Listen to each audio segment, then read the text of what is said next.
اور شادی ہوئے 2 سال گزرے ہیں۔ اس کی شکل و صورت کے متعلق بتایا گیا کہ خوبصورت ہے اور اس کا قد بد تو بہت ہی اچھا ہے۔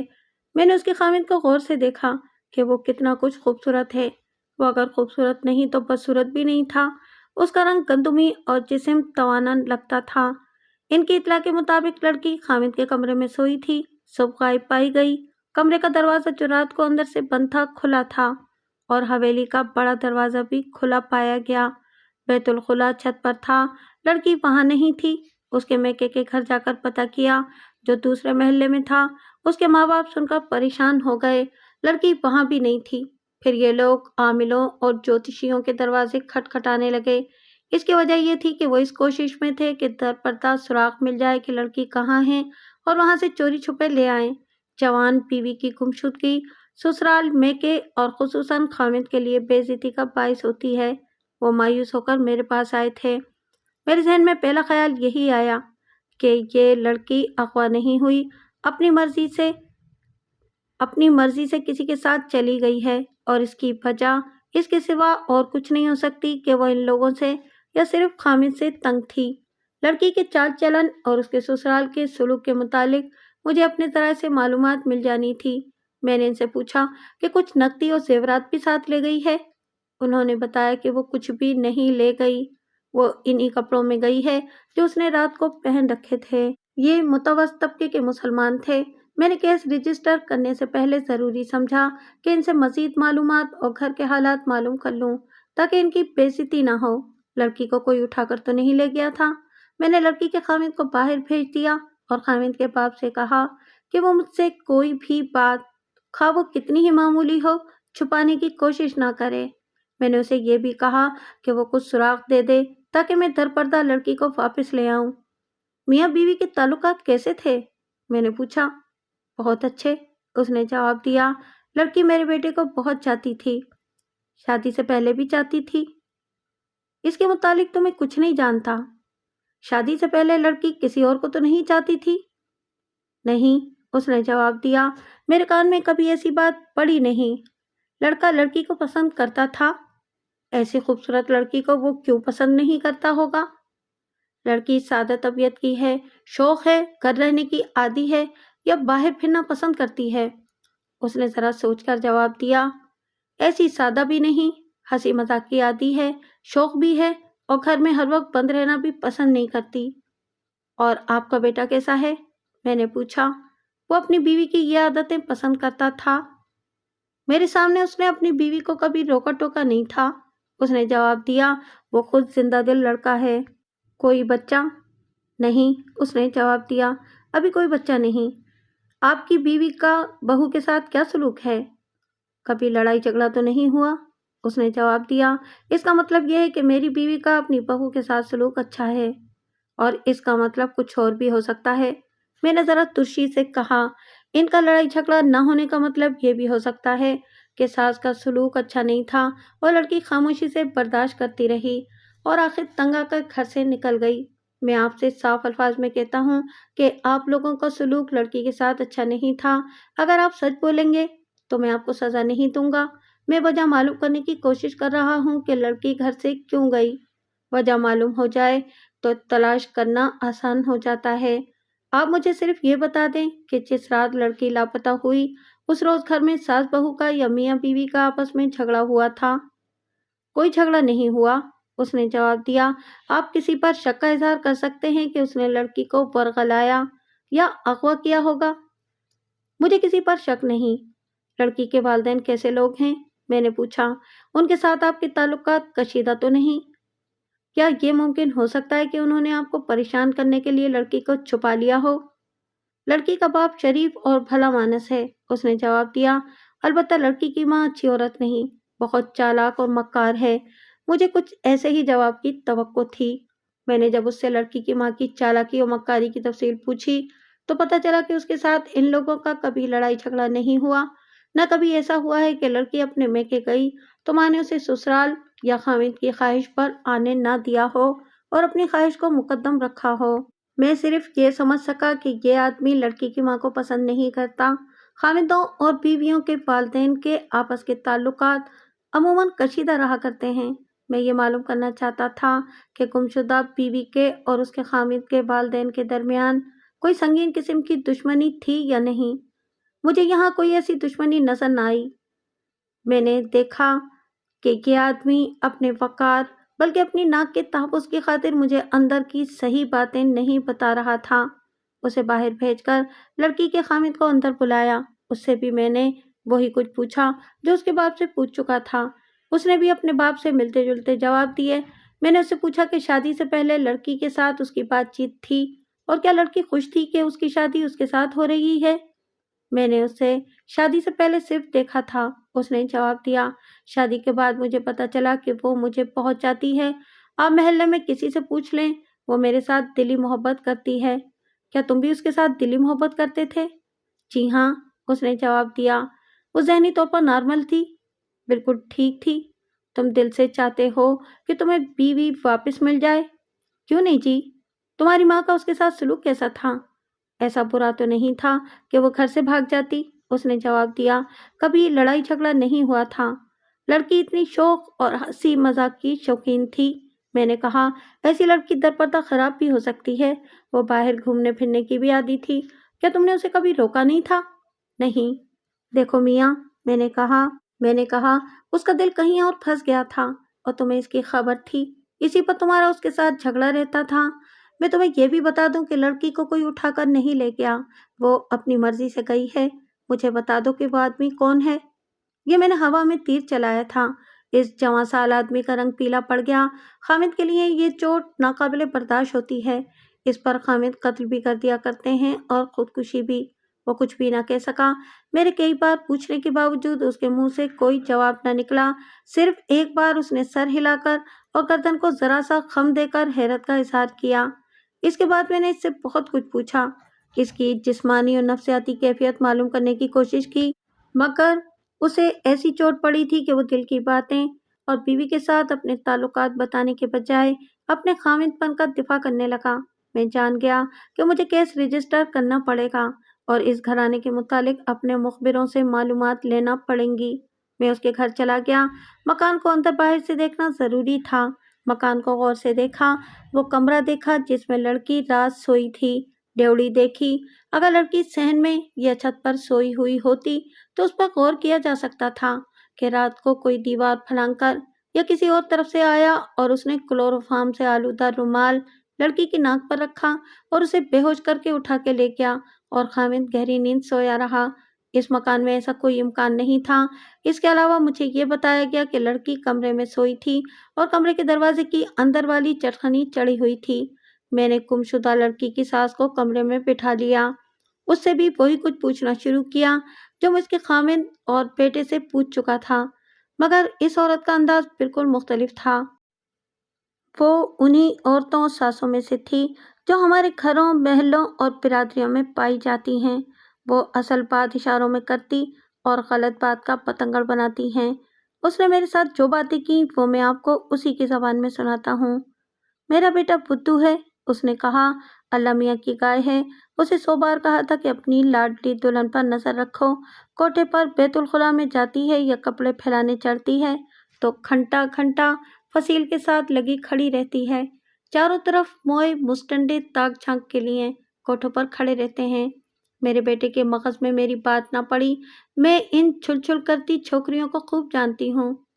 تو تمہارا یہ خیال ہے کہ لڑکی نے کسی کے ساتھ درپردہ دوستی کر لی تھی اور وہ اپنی مرضی سے چلی گئی ہے؟